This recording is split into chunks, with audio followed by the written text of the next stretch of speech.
Bezenir, and I spent so much time talking about Pokemon that I want to do something a little different before I do the top 5 Master Quest episodes, which is still a while from now.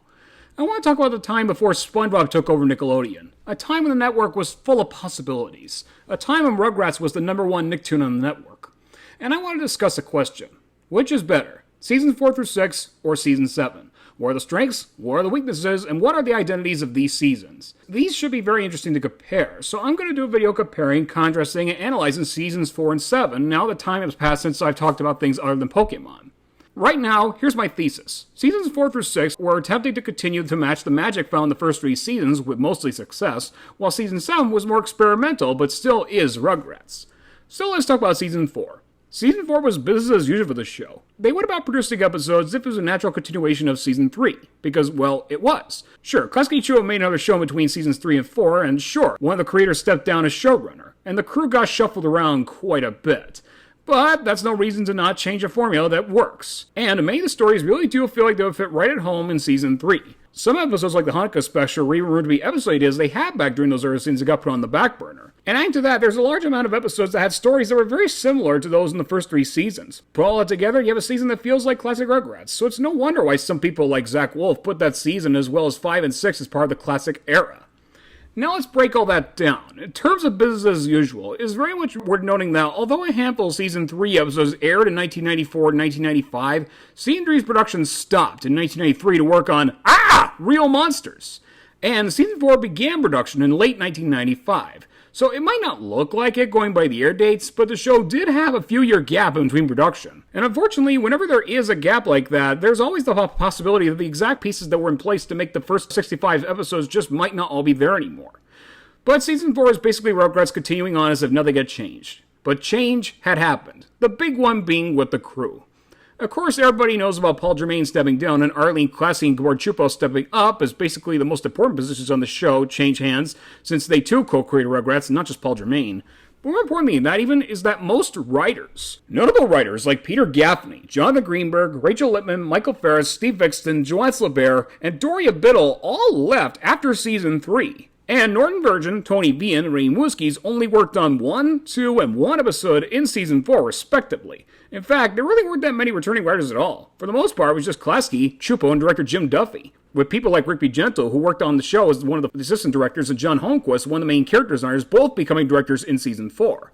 So you could say that a lot of the pieces were missing here. But, with classic producers like Klasky-Csupo at the helm, and Mary Harrington, the head of Nicktoons at the time, and Nickelodeon themselves requesting more episodes from the show, most likely because the show's popularity reruns surpassed Ren Stimpy's popularity, naturally the seasons very much did try their best to be more of the same. Now, there's no confirmation on this, but rumor has it that some Season 4 episodes were from ideas the crew came up with in the 3rd season. It's just a wild guess, but some episodes like Chicken Pops and Angelica Orders Out really do feel like Season 3's writing. What I can say for certain was that the Hanukkah special was directed by Ray Muskies, who left right after. And we know from some fans of the show that 4 Season 4 episodes were produced by November of 1995, with the rest being made sometime after that. While the extent of Season 3's influence on Season 4 is still unknown, it's safe to say that at least there was 1, possibly 4 episodes that came from an earlier time than the rest of Season 4. Because, as we know, all of these episodes, except for the Hanukkah episode that featured Grandpa Lou, aired posthumously after David Doyle passed away in 1997. Let's talk about the episodes themselves. Radio Days, The Car Wash, America's Wackiest Home Movies, and Ransom of Cynthia are certainly their own episodes, but definitely have the similarities to earlier season episodes. Radio Days is a media pairing episode. The Car Wash is another episode about Chucky facing his latest fear. America's Wackiest Home Movies is another one of Stu and Drew's rivalry episodes. And Ransom of Cynthia is an Angelica Schemes for Candy episode. Likewise, the other episodes feel like they really capture the tone of a Season 2 or 3 episode in terms of storytelling and comedy.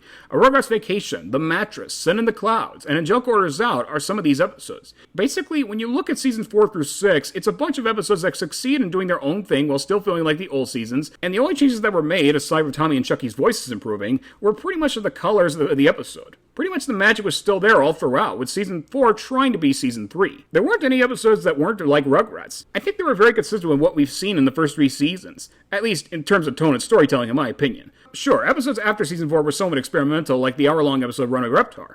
So that leads us to Season 7. Season 7 was very different than any other season that came before it. It was a lot more experimental and tried to shake things up, without removing any of the core parts of the show. And I think it's for the best. Still, Season 7 was different as any other Rugrats season could be.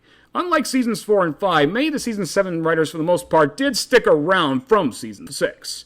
And I guess someone on the crew, possibly Klasky or Csupo, must have realized that the season 4 approach was not going to work again.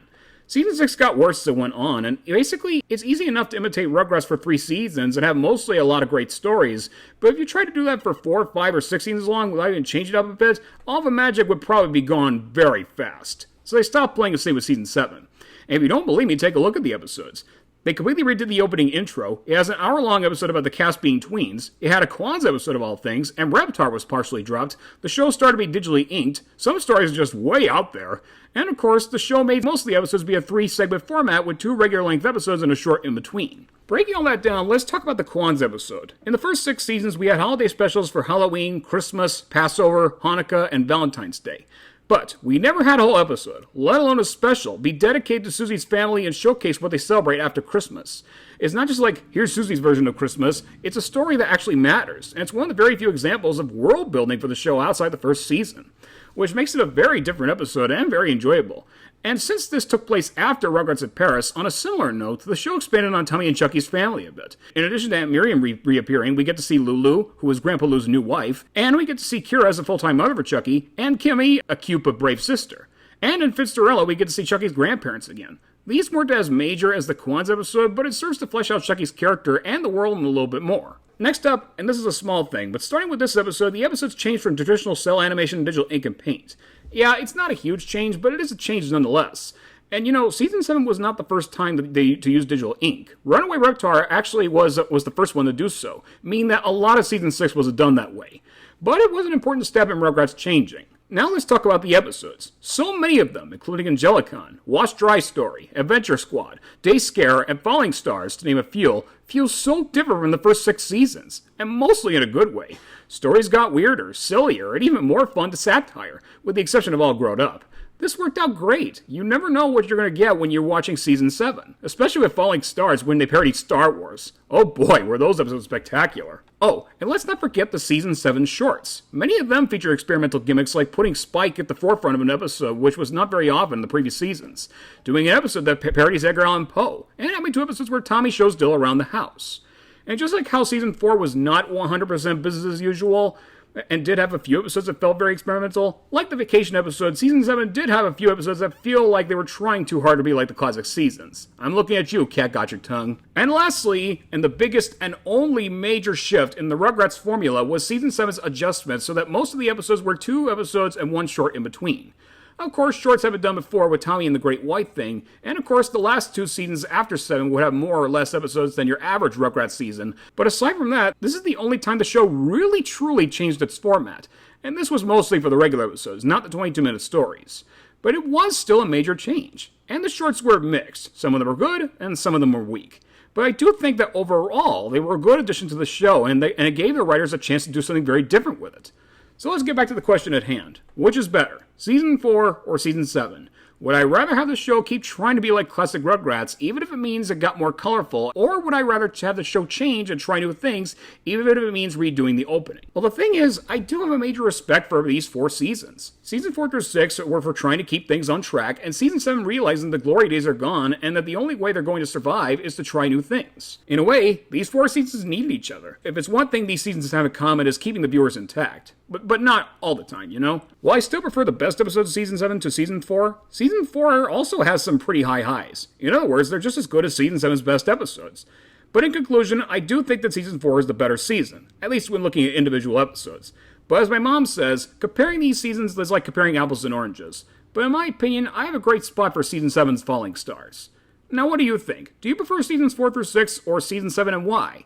What do you think worked for these seasons? Did either of them improve on Rugrats or not? Let me know what you think down in the comments below. See you later, everyone!